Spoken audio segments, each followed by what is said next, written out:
लोकनेते डॉक्टर बाळासाहेब विखे पाटील पद्मभूषण उपाधीने सन्मानित प्रवरा ग्रामीण शिक्षण संस्थेच्या प्रवरा स्पर्धा परीक्षा मार्गदर्शन केंद्राच्या मार्फत आज आपण सिविक्स मधलं पुढचं लेक्चर बघणार आहे। याच्या आधी आपण सिविक्स मधले लेक्चर्स बघितलेले आहेत, लक्षात घ्या। मी तुम्हाला कालही सांगितलं होतं की जे टॉपिक्स मोठे आहेत त्याचे आपण काही लेक्चर्स डिवाइड करण्याचा प्रयत्न करूया।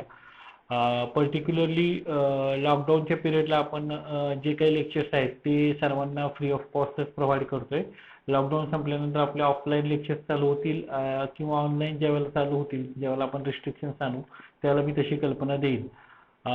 जनरली आपण आतापर्यंत जे ते राज्यघटनेचे लेक्चर्स बघितलेले आहेत ते लेक्चर्स जर कुणी ऐकले नसतील तर परत ते ऐका, कारण एक लिंक आहे, त्या लिंकच्या माध्यमातून गेला तर तुम्हाला समजेल।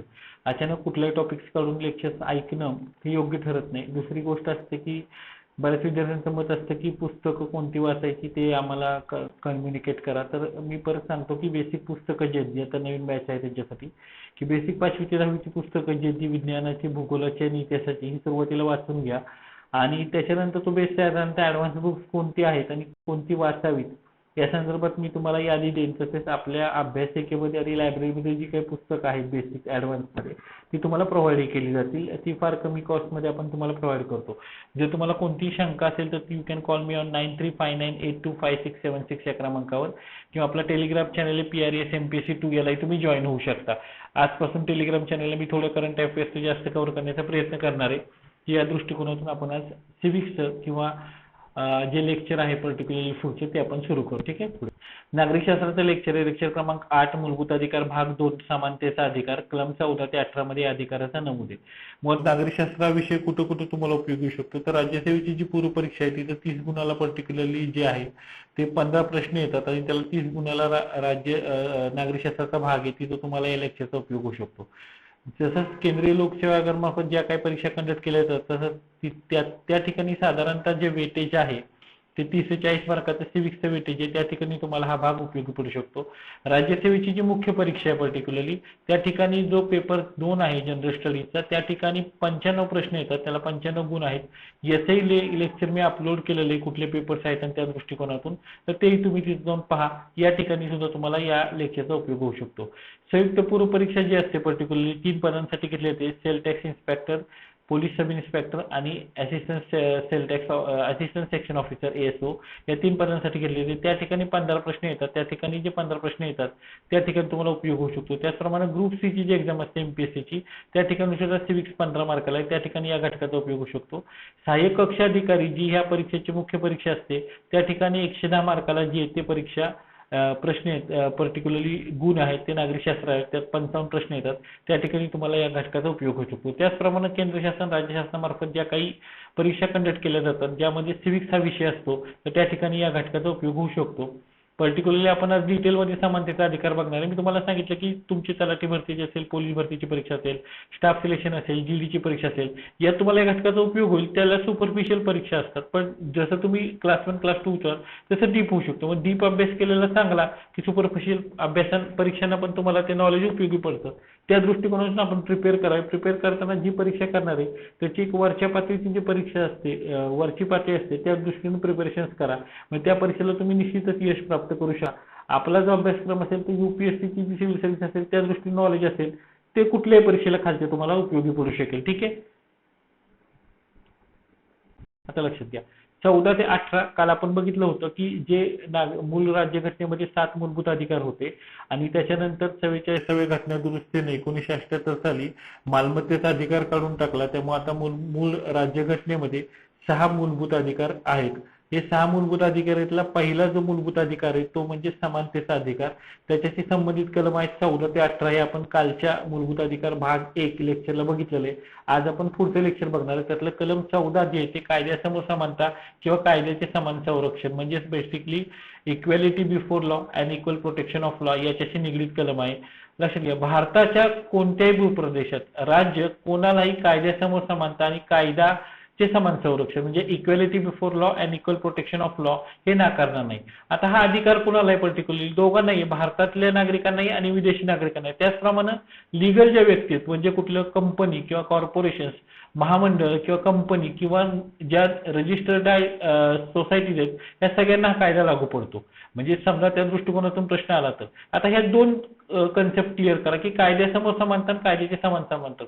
कायद्यासमोर समानता म्हणजे इक्वॅलिटी बिफोर लॉ ही जी कन्सेप्ट आहे पर्टिक्युलरली ही ब्रिटिश कन्सेप्ट आहे आणि ही निगेटिव्ह कन्सेप्ट आहे. याचा अर्थ काय होतो की सगळेजण कायद्यासमोर समान आहेत. मग ती व्यक्ती श्रीमंत असो, गरीब असो, ऑफिशियल असो, नॉन ऑफिशियल असो किंवा तिचं सामाजिक पद वरच्या लेवलचं असो, खालच्या लेवलचं असो, सगळ्यांना जे असेल ते ऑर्डिनरी लॉ जो आहे, देशाचा जो कायदा आहे त्याच्यासमोर सगळे समान आहेत. म्हणून काय कुणालाही स्पेशल प्रिव्हिलेजेस नाही आहेत. म्हणजे काय विशेष जे अधिकार आहेत त्यांच्या अनुपस्थिती. म्हणून कायद्यासमोर समानता, इक्वॅलिटी बिफोर लॉ ही ब्रिटिश कन्सेप्ट आहे आणि निगेटिव्ह कन्सेप्ट आहे हे या ठिकाणी लक्षात ठेवा.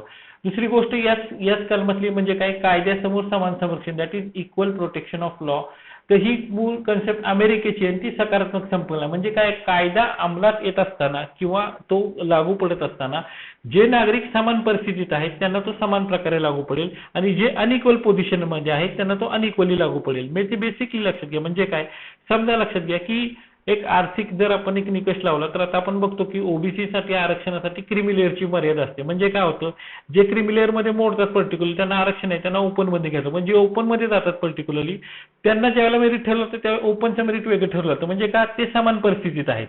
आणि जे क्रीमी लेअर मध्ये मोडत नाहीत आणि इतर मागासवर्गीय असतात त्यांच्यासाठी दुसरं मेरिट ठरलं होतं का ते त्या परिस्थितीत. म्हणजे ज्यावेळेला कायदा अंमलात येईल पर्टिक्युलरली त्यावेळेला जे एका सिच्युएशन्स मध्ये आहेत, एका परिस्थितीमध्ये आहेत त्यांच्यासाठी हा कायदा समान प्रकारे लागू होईल असं basically equal protection of law करतं. म्हणजे काय ही पॉझिटिव्ह कन्सेप्ट आहे. म्हणजे पर्टिक्युलरली कायदा कलम 14 काय सांगतं की राज्य equality before law and equal protection of law कुणालाही नाकारणार नाही. आणि दुसरी गोष्ट काय इक्वॅलिटी बिफोर लॉ म्हणजे कायद्यासमोर समानता ही ब्रिटिश कन्सेप्ट आहे, निगेटिव्ह कन्सेप्ट आहे. आणि इक्वल प्रोटेक्शन ऑफ लॉ ही अमेरिकेची कन्सेप्ट आहे, पॉझिटिव्ह कन्सेप्ट आहे. या ठिकाणी लक्षात ठेवा की या दोन्ही कन्सेप्ट प्रश्न कसाही आला आणि काही आला काय कलम 14शी निगडीत तर याविषयी तुम्हाला हे सॉल्व्ह करता आलं पाहिजे. ठीक आहे. आता लक्षात घ्या कायद्याचे अधिराज्य रूल ऑफ लॉ हा कायद्याच्या अधिराज्याची कन्सेप्ट आहे ही कलम 14 मध्ये अंतर्निहित आहे. समजा ऑब्जेक्टिव्हला प्रश्न आला की कायद्याच्या अधिराज्य कन्सेप्ट भारतातील कोणत्या कलमाशी निगडीत आहे तर कलम 12, 13, 14, 15 तर कलम 14शी निगडीत आहे कायद्याचे अधिराज्य. ही कन्सेप्ट मानली कुणी तर एव्ही डायसी हा ब्रिटिश कायदेतज्ञ ब्रिटिश ज्युरिस्ट जो होता एव्ही डायसी यांनी कन्सेप्ट मांडली. त्याच्यामध्ये 3 गोष्टींचा समावेश आहे. एक मनमानी स्वरूपाच्या सत्तेचा अभाव म्हणजे काय ऍब्सेन्स ऑफ आर्बिट्रेटरी पॉवर. म्हणजे कायदा मोडल्याशिवाय कोणाला शिक्षा. म्हणजे समजा तुम्ही रस्त्याने चाललेला आहात, रस्त्याने चालल्या म्हणून तुम्हाला पकडायचं आणि तुम्हाला शिक्षा करायची. ह्या पूर्वी चालायचं की नाही ह्यानं माझ्याशी वाकडापणा केलाय. पण आता तुम्ही जोपर्यंत कायदा मोडत नाही तोपर्यंत ती शिक्षा होत नाही. जी कायद्यात शिक्षा नमूद केलेली तीच म्हणजे तुम्ही रस्त्यावर थुंकला तर 1200 रुपयाचा दंड आहे. रस्त्यावर थुंकला म्हणून तुम्हाला फाशी शिक्षा नाही देत. तर तुम्ही कायदा मोडला असेल तरच तुम्हाला शिक्षा होईल.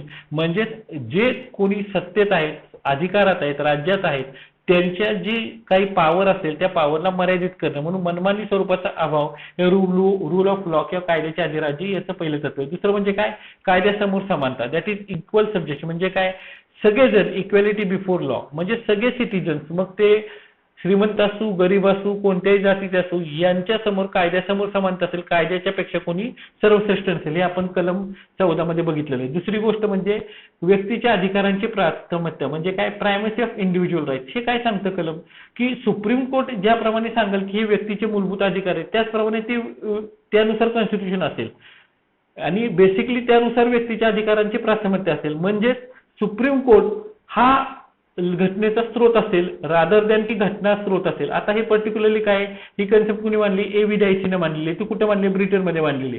पण ही कन्सेप्ट जी आहे ती त्याला मांडताना तो रूल ऑफ लॉचा भाग आहे. रूल ऑफ लॉच्या 3 कन्सेप्ट लक्षात घ्या absence of arbitrary power, equality before law आणि प्रायमसी ऑफ इंडिव्हिज्युअल राईट म्हणजे व्यक्तीच्या अधिकारांची प्राथमिकता की जे कोर्टाच्या निर्णयाच्या आधारे उगम होतील.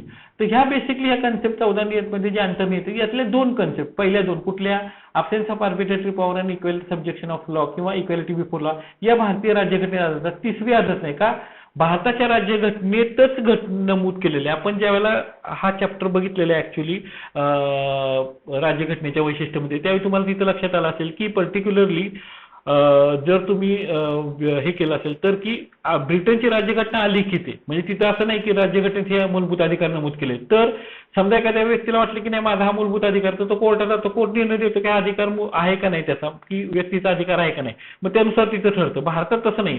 भारतात घटनेनंच नमूद केले की कोणते मूलभूत अधिकार आहेत घटनेच्या भाग 3 मध्ये. तेव्हा भारताच्या कन्सेप्टमध्ये रूल ऑफ लॉ कन्सेप्ट आहे का? येस कन्सेप्ट आहे, पण त्यातले दोनच भाग आहेत, ॲब्सेन्स ऑफ आर्बिट्रेटरी पॉवर आणि इक्वॅलिटी ऑफ लॉ. हा तिसरा जो आहे प्रायमसी ऑफ इंडिव्हिज्युअल राईट्स हा भारताच्या ह्याच्यात नाहीये. त्यामुळे कायद्याच्या अधिराज्यावर जरी काही कन्सेप्ट आली, कुणी मांडली, त्यात कोणत्या घटकाचा समावेश आहे, भारताच्या घटनेमध्ये त्यात कोणत्या दोन बाकी भारतीय संविधान लागू पडतात, तर हे तुम्हाला तिन्ही सांगता आलं पाहिजे. दुसरी गोष्ट म्हणजे काय, ही कलम 14 मध्ये अंतर्निहित असणारे कायद्याचे अधिराज्य भाग हा भारतीय राज्यघटनेचा मौलिक संरचनेचा भाग आहे असं सर्वोच्च न्यायालयाने नमूद केलेले.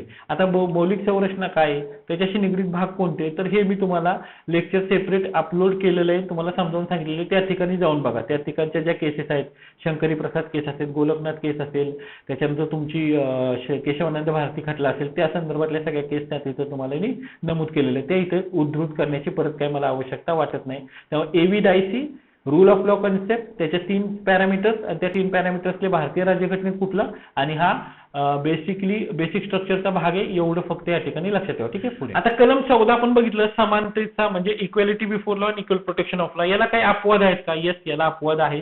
तर पहिला अपवाद आहे तो कलम 361. कलम 361 काय सांगतं की राष्ट्रपती आणि राज्यपाल यांनी त्यांचं पद आणि कार्यालय म्हणजे त्यांचं पोस्ट आणि ऑफिस यांच्या संदर्भात जी काही कार्य असतील किंवा कर्तव्य असतील, ज्याची फंक्शन्स असतील, तर ती फंक्शन्स कार्यकर्ते असेल ते कोणत्याही न्यायालयाला अकाउंटेबल असणार नाही किंवा उत्तरदायी असणार नाही. मग त्यांनी ते एखादं काम केलेलं आहे किंवा कर्तव्य पार पाडलेलं आहे, त्यासाठी त्यांनी एखादं काम केलेलं आहे, तर त्यांना त्याच्यासाठी न्यायालयात खेचता येत नाही का? तर ते त्यांना घटनेनं नमूद केलेलं आहे. हा कशाला? कलम 14 अपवाद आहे, म्हणजे पद आणि कर्तव्यासाठी ते न्यायालयाला उत्तर द्यायचं. दुसरी गोष्ट काय, राष्ट्रपती आणि राज्यपाल हे लक्षात घ्या की ते त्यांच्या पदावर असताना कोणत्याही प्रकारे त्यांच्यावर फौजदारी कारवाई करता येत नाही. आपल्या जे दंडविधान आहे तर 2 प्रकारचे प्रोसिजर कोड्स आहेत, एक सिव्हिल प्रोसिजर कोड आहे आणि एक क्रिमिनल प्रोसिजर कोड आहे. म्हणजे एक नागरिक संहिता कायदा आहे आणि एक जो आहे तो फौजदारी संहिता कायदा आहे. तर हे दोन्हीतला देतो. तर राष्ट्रपती आणि राज्यपाल तो ज्यावेळी पदावर असेल त्यावेळी त्याच्यावर कोणतीच फौजदारी कारवाई करता येत नाही.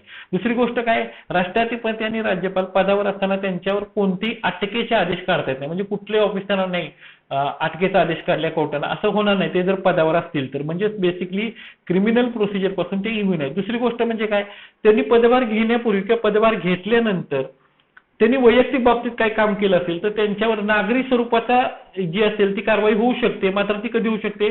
त्यांना 2 महिन्याची पूर्वसूचना दिल्यानंतर.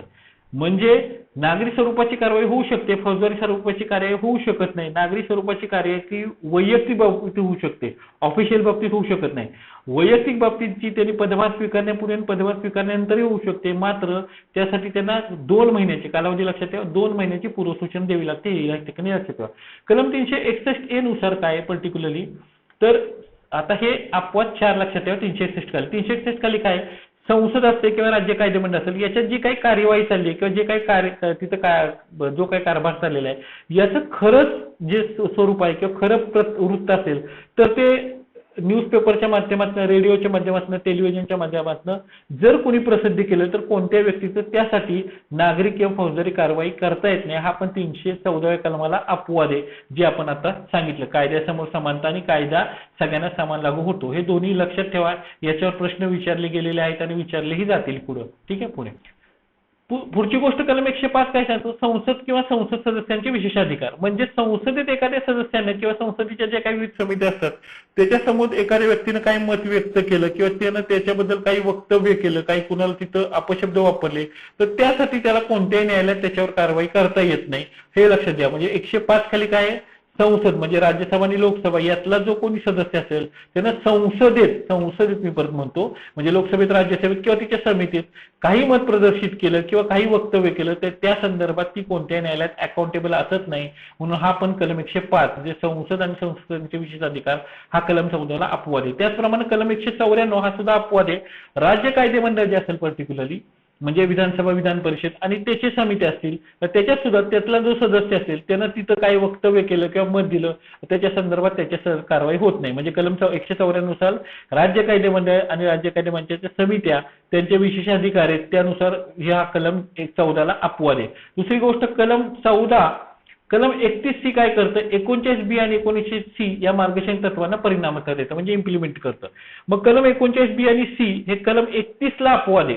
लक्षात घ्या तुम्हाला, कलम 31C हे कलम 14ला अपवाद आहे पर्टिक्युलरली, म्हणून जे आहे त्याला न्यायालयात अपवाद देत आहे. म्हणजे 39B मार्गदर्शक तत्व अजून आपण बघितले नाही, direct principles of state policy, तर ते ज्यावेळेला आपण बघू त्यावेळेला आपल्याला कळेल की ते मूलभूत अधिकारांच्या विरुद्ध आहेत, म्हणून त्याला चॅलेंज केलं जाऊ शकतं का? हा, केलं जाऊ शकतं. मात्र जर 31C मध्ये ते असेल आणि ते कलम 39B आणि C ला हे देत असेल, परिणाम देत असेल, तर ते कलम 14च्या विरुद्ध आहे, म्हणून त्याला न्यायालयात आव्हान देता येत नाही. आता याच्यावर प्रश्न कसा येऊ शकतो हे लक्षात घ्या की खालील कोणते कलम 14ला अपवादित आहे म्हणून त्याला न्यायालयात आव्हान देता येत नाही. कलम 31A, कलम 31B, कलम 31C. तर कलम 31C हेच तुमचं उत्तर आलं पाहिजे. का?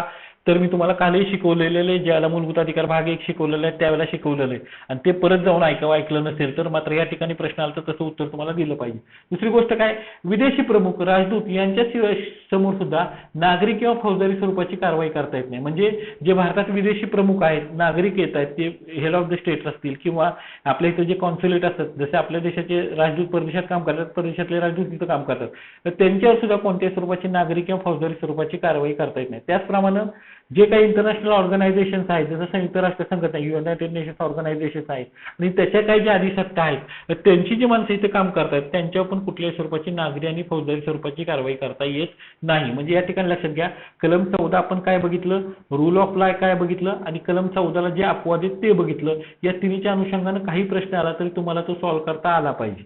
मी परत सांगितलं, अपवादही लक्षात ठेवा. अपवादावर बेसिकली एमपीएससी आता प्रश्न विचारायला लागलेली आहे, किंवा कोणत्याही सीडीएस किंवा कोणत्याही परीक्षेत प्रश्न आला तलाठी भरतीपासून तरी तो तुम्हाला सॉल्व्ह करता आला पाहिजे. डिस्क्रिमिनेटिव्ह व्ह्यू तेवढा तुमचा डेव्हलप झाला पाहिजे, हे लक्षात घ्या. ठीक आहे, पुढे कलम 15 काय सांगतं, विविक्षित बाबतीत भेदभाव करण्यास राज्याला प्रतिबंध. म्हणजे बेसिकली काय होतं, काही बाबतीत, नमूद केलेल्या बाबतीत विविक्षित म्हणजे राज्य प्रतिबंध करू शकत नाही. म्हणजे काय, फक्त शब्द महत्वाचा आहे. धर्म, वंश, जात, म्हणजे धर्म म्हणजे रिलिजन, वंश म्हणजे रेस, जात म्हणजे कास्ट, लिंग म्हणजे सेक्स, आणि जन्म ठिकाण म्हणजे बर्थ ऑफ ओरिजिन, याच्या आधारे नागरिकांच्या मध्ये राज्य भेदभाव करणार नाही. वरील बाबी सोडून राज्य भेदभाव करू शकतं. म्हणजे काय करतं, वरील बाबीच्या आधारे राज्य भेदभाव करू शकतं. मग राज्य भेदभाव करू शकत नाही म्हणजे काय, जर एखाद्या ठिकाणची दुकानं असतील, सार्वजनिक उपागृह असतील, हॉटेल्स असतील, सार्वजनिक मनोरंजनाचे ठिकाण असेल, तर या ठिकाणी राज्य धर्म, वंश, जात, लिंग किंवा जन्मस्थळ किंवा यापैकी कोणत्याही कारणामुळे कोणत्याही नागरिकावर अपात्रत्व, दायित्व किंवा निर्बंध घालणार नाही, किंवा एखादी लायबिलिटी जी ती लादणार नाही. आता पर्टिक्युलरली लक्षात घ्या, हे फार महत्वाचं आहे की जी सार्वजनिक उपाहारगृह आहेत, हॉटेल्स असतात, मनोरंजनचे ठिकाण असतात, या ठिकाणी पूर्वी काय होतं की ब्रिटिश जे असतात त्यांनी पाट्या लावल्या होत्या की Indians and dogs are not allowed. तसंच पूर्वी आपल्या भारतात सुद्धा काही ठिकाणी अस्पृश्य समाजाची किंवा इतर जमातीतली लोक होती, त्यांना अलाउड केलं जायचं नाही.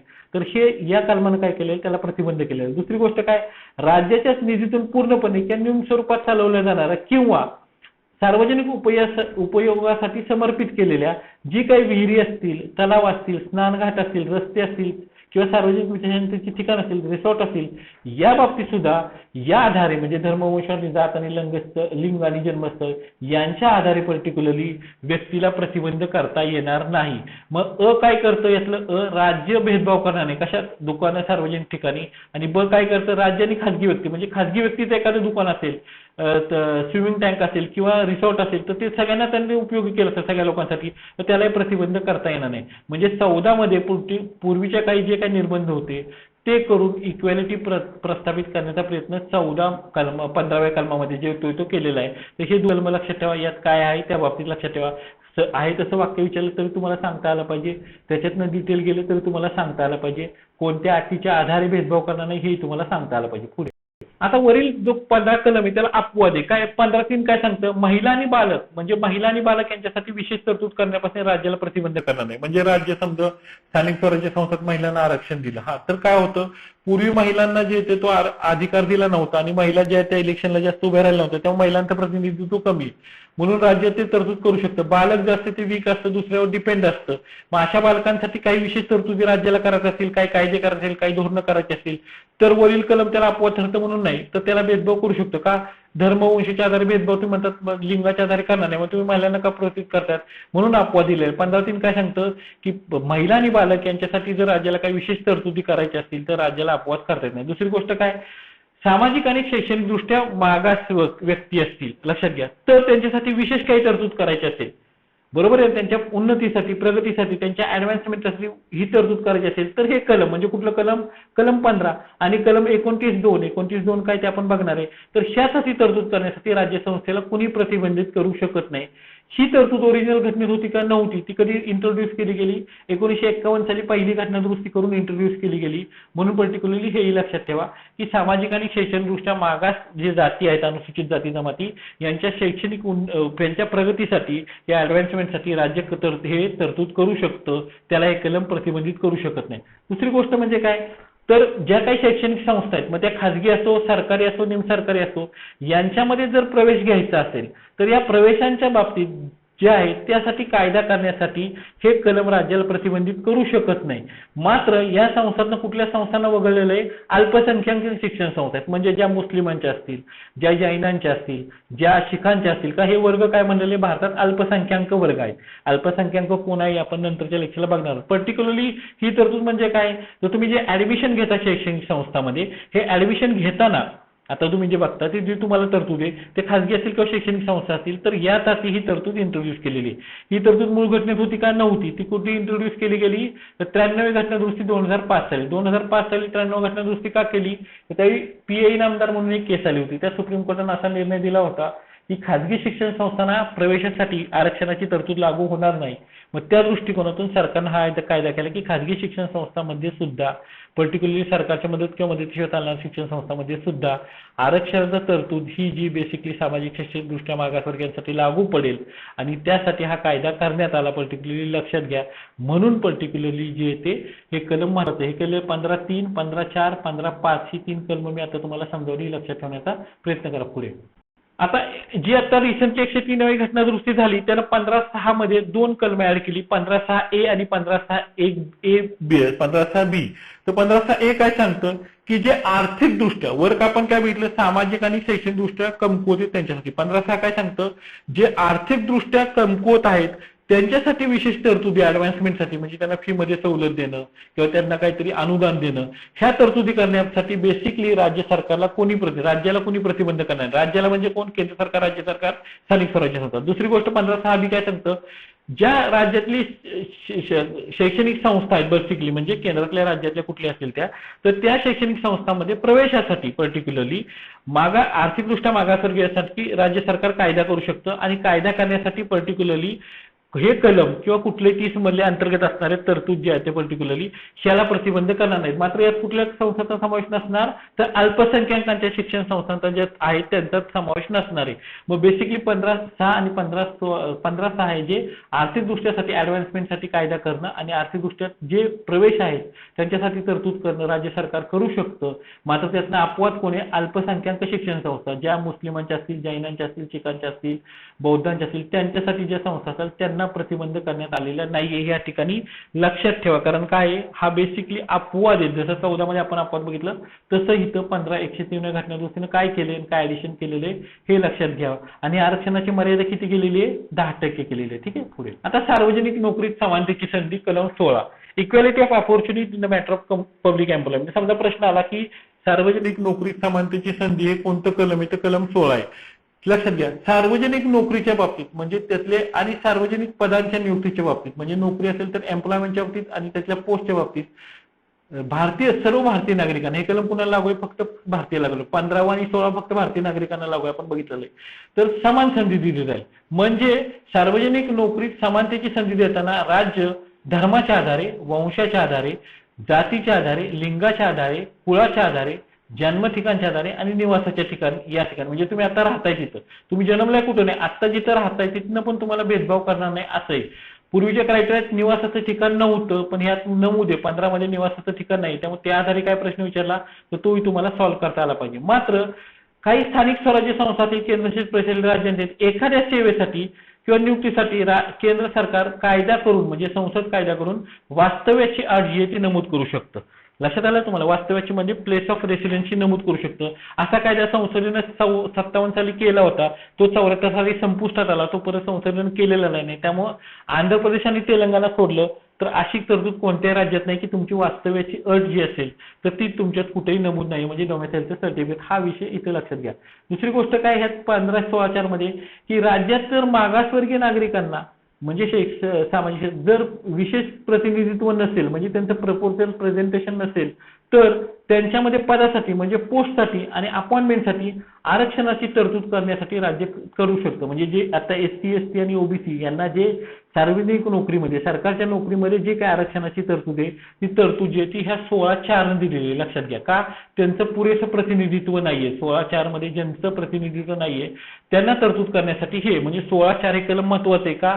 ते मागासवर्गीय लोकांना जे असतं ते सार्वजनिक नोकरीमध्ये पदासाठी म्हणजे पोस्टसाठी आणि अपॉइंटमेंटसाठी. पद म्हणजे काय लक्षात घ्या, तर इनिशियल एंट्रीमध्ये, आणि भरती म्हणजे काय, नियुक्ती म्हणजे अपॉइंटमेंटसाठी हे कोणतेही कलम राज्याला प्रतिनिधी म्हणजे 16(4) काय आहे, ह्याला अपवाद आहे, हेही या ठिकाणी लक्षात ठेवा. 16(4) काय हे मूळ घटनेत होतं का? नव्हतं. मात्र ते 77व्या घटना दुरुस्ती झाली 1995 साली, त्यात नमूद करण्यात आलं. हे काय सांगतं, तर राज्यातील अनुसूचित जाती आणि जमाती यांना जर पुरेसं प्रतिनिधित्व मिळालं नसेल आरक्षणामध्ये पर्टिक्युलरली, तर म्हणजे राज्यातील अनुसूचित जाती आणि अनुसूचित जमाती यांचं जर पुरेसं प्रतिनिधित्व नसेल तर त्यांना बढतीमध्ये आरक्षण, म्हणजे अनुसूचित जाती आणि जमाती यांना बढतीमध्ये आरक्षण कलम 16(4) नुसार नमूद केलेलं आहे, जे 17व्या घटना दुरुस्तीने दिलेलं आहे.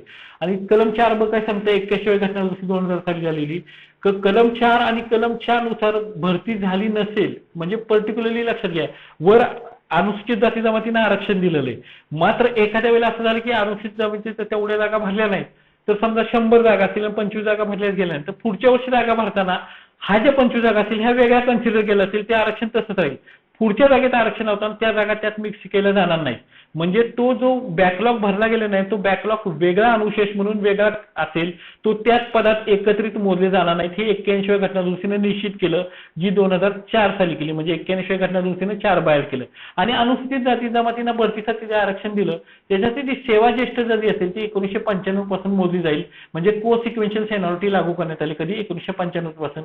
ही घटना दुरुस्ती कुठल्या ह्यानं आली केलं, तर 2001 वरी 85व्या घटना दुरुस्ती. म्हणजे 77व्या घटना दुरुस्तीने 4(अ) ज्यानं काय केलं, अनुसूचित जाती जमातींना बढतीमध्ये आरक्षण दिलं. 81व्या घटना दुरुस्तीने 4(ब) ज्यानं काय केलं पर्टिक्युलरली, तर पर्टिक्युलरली आरक्षित पदाचा जो बॅकलॉग असेल तो अनुशेष जो असेल तो वेगळा कन्सिडर केला जाईल.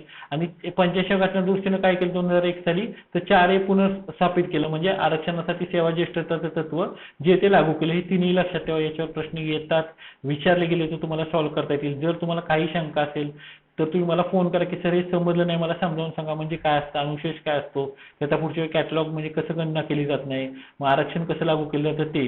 या ठिकाणी मी मंडल कमिशन केसचा रेफरन्स घेतला नाही, मी आरक्षणावर सेपरेट लेक्चर घेणार आहे, त्यावेळी तुम्हाला ते समजावून सांगेन. ठीक आहे. पुढे अपवाद काय, 16(5) काय सांगतं, एखादी संस्था धार्मिक असेल किंवा संप्रदायिक असेल, एखादा संप्रदाय असेल, धर्म समजा असेल की मुस्लिम असेल, जैन असेल, बौद्ध असेल, किंवा एखादा संप्रदाय असेल, नाग संप्रदाय असेल किंवा कुठलाही संप्रदाय असेल, तर या संप्रदायासाठी एखादी ट्रस्ट असेल किंवा एखादा तो, तर त्या पदावर मात्र त्याच धर्मातली किंवा त्याच जातीची व्यक्ती नेमली जाऊ शकते. का?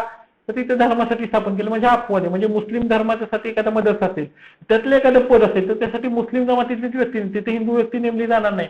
तर त्यातला पदाधिकारी असेल तर त्यासाठी कायदा करण्यासाठी राज्य करू शकतं. म्हणजे हा अपवाद आहे. आता बेसिकली आरक्षणाचं जे तत्व होतं त्याला मंडल कमिशन असं सांगितलं होतं की 50% वर आरक्षण गेलं नाही पाहिजे. मात्र पर्टिक्युलरली काय केलं की आरक्षण स्वतःचं संरक्षण करण्यासाठी हे न कुणी तामिळनाडू काय केलं, 76वी घटना दुरुस्ती केली. आणि 76वी घटना दुरुस्तीने तामिळनाडूनं काय केलं पर्टिक्युलरली, जी त्यांची तरतूद आहे ती 9व्या परिशिष्टात समाविष्ट केली. म्हणजे तामिळनाडू सरकारनं जी 9व्या परिशिष्टात तरतूद समाविष्ट केल्यामुळे काय झालं, आपण राज्यघटनेच्या वैशिष्ट्यामध्ये बघितलं की 9व्या परिशिष्टात जे समाविष्ट आहे त्याला न्यायालयीन पुनर्विवेचनाचं तत्व लागू पडत नाही, ज्युडिशियल रिव्ह्यूचं. मग त्यामुळे काय झालं, त्यांचं आरक्षण सुरक्षित राहिलं. मग तामिळनाडूमध्ये 69% आरक्षण आहे. आणि हे तुमचं मंडल कमिशन केस काय म्हणतात, इंदिरा साहनी केस, हे 50% वर आरक्षण दिलं जाऊ शकत नाही. मग हे कशामुळे झालं पर्टिक्युलरली, तर तामिळनाडूनं 76वी घटना दुरुस्ती करून त्यांचं आरक्षणच 9व्या परिशिष्टात टाकलं. तर ह्या ठिकाणी प्रश्न विचारतात. दुसरी गोष्ट काय, ह्याला अपवाद काय 16व्या कलमाला, तर राज्य मागासवर्गीयांसाठी काही पदं आरक्षित करू शकतं. संसद घटक राज्यातील म्हणजे राज्य जे त्यांच्यातील नोकरीसाठी आदिवासी अट कायदा करून जाहीर करू शकतं. मात्र कायदा कोणी केला पाहिजे, संसदेने केला पाहिजे. आणि दुसरी गोष्ट काय, प्रशासकीय कार्यक्षमता, म्हणजे अनुसूचित जाती आणि जमातींना ज्या पद आहेत त्या पदांवर भरती करत असताना प्रशासनाची कार्यक्षमता जी आहे ती विचारात घेतली पाहिजे, त्यांना अशीच नोकरी दिली जाऊ शकत नाही. आता कलम 35 हे प्रशासकीय कार्यक्षमतेशी निगडीत एवढं लक्षात ठेवा. समजा प्लेन प्रश्न आला, खालील कोणते कलम प्रशासकीय कार्यक्षमतेशी निगडीत आहे? 35. आणि दुसरी गोष्ट काय, अनुसूचित जाती आणि जमातींचा प्रतिनिधित्वाचा दावा दाखल लक्षात घेत असताना प्रशासकीय कार्यक्षमतेचा विचार राज्याला करता येऊ शकतो हेही लक्षात ठेवा. म्हणून पर्टिक्युलरली याच्याशी जे काय अपवाद आहेत ते लक्षात ठेवा, कारण बेसिकली अपवादावर आता प्रश्न विचारले जात आहेत पुढे. आता काय केलं, 103 जी घटना दुरुस्ती दिली तिने 16(6) कलम ऍड केले. जसं 15 मध्ये 15(6) ए बी ऍड केलं. इथं काय सांगितलं तर 16(4) मध्ये जे वर्ग नमूद आहेत त्यांच्याशिवाय, म्हणजे 16(4) मध्ये जे कोणी मागासवर्गीय असतील त्यांच्याशिवाय आर्थिकदृष्ट्या जे कोणी कमकुवत असतील, आर्थिकदृष्ट्या कमकुवत वर्गासाठी जर पद आरक्षित करायची असतील तर राज्याला ह्यातलं कलम प्रतिबंध करू शकणार नाही. म्हणजे 10% जे आरक्षण असेल हे आर्थिकदृष्ट्या मागासवर्गीयांना 103व्या घटना दुरुस्तीने लागू केलं आणि त्यासाठी कलम 16 मध्ये 6 ऍड केलं. मात्र ही आर्थिक आरक्षणाची मर्यादा किती असेल तर 10% असेल. जी काही पदं असतील आणि त्या पदावरची नियुक्ती असेल या दोघांसाठी आर्थिकदृष्ट्या कमकुवत. समजा प्रश्न आला की आर्थिकदृष्ट्या मागासवर्गीयांना कोणत्या कलमानुसार नोकरीमध्ये आरक्षण दिले, 16(4), 16(5), 16(6), तर तुम्हाला सांगता आलं पाहिजे की 16(6) नुसार आरक्षण दिलेलं आहे. कोणत्या घटना दुरुस्तीने 110, 103 नुसार, आणि त्याला मर्यादा किती आहे तर 10% मर्यादा. हे या ठिकाणी लक्षात ठेवा. बेसिकली ही नवीन घटना दुरुस्ती, त्यामुळे तुम्हाला हे ऍडिशन आलं पाहिजे.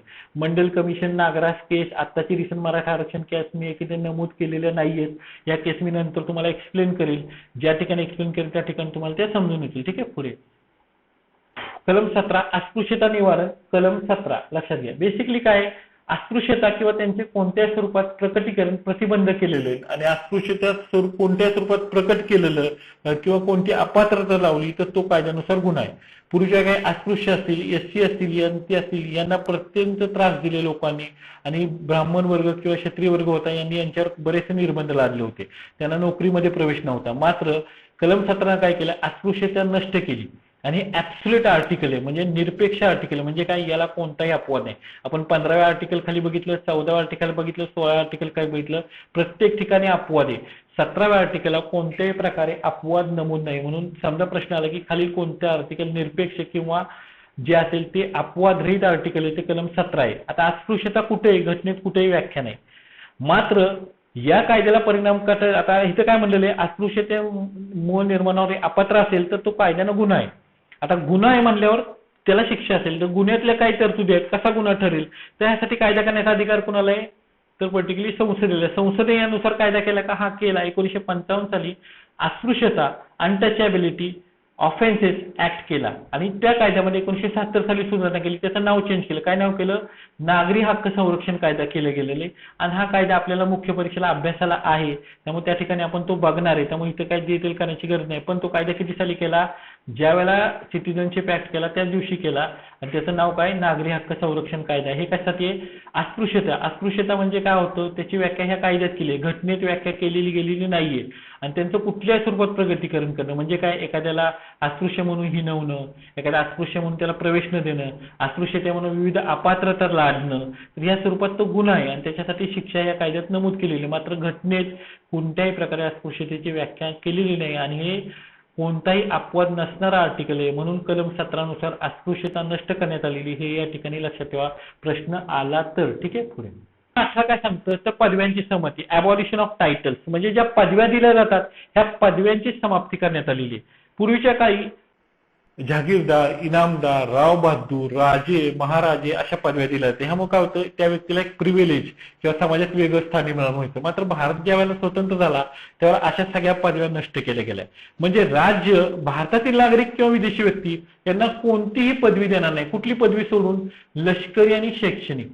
म्हणजे लष्करीतल्या ज्या पदव्या असतात, पर्टिक्युलरली ऍडमिरल असेल, व्हाईस ऍडमिरल असेल, नेव्ही मधल्या पदव्या असतील, तर या ज्या पदव्या सोडून लेफ्टनंट असेल, कर्नल असेल, तर या पदव्या सोडून आणि शैक्षणिक म्हणजे कुठल्या पीएचडी असेल, तुमची शैक्षणिकल्या पदव्या असेल, बीए असेल, तुमची बीकॉम असेल, या पदव्या सोडून राज्य कुठल्याही नागरिक किंवा विदेशी व्यक्ती दोघांनाही कोणती पदवी प्रदान करणार नाही की ज्यानं भेदभाव क्रिएट होईल.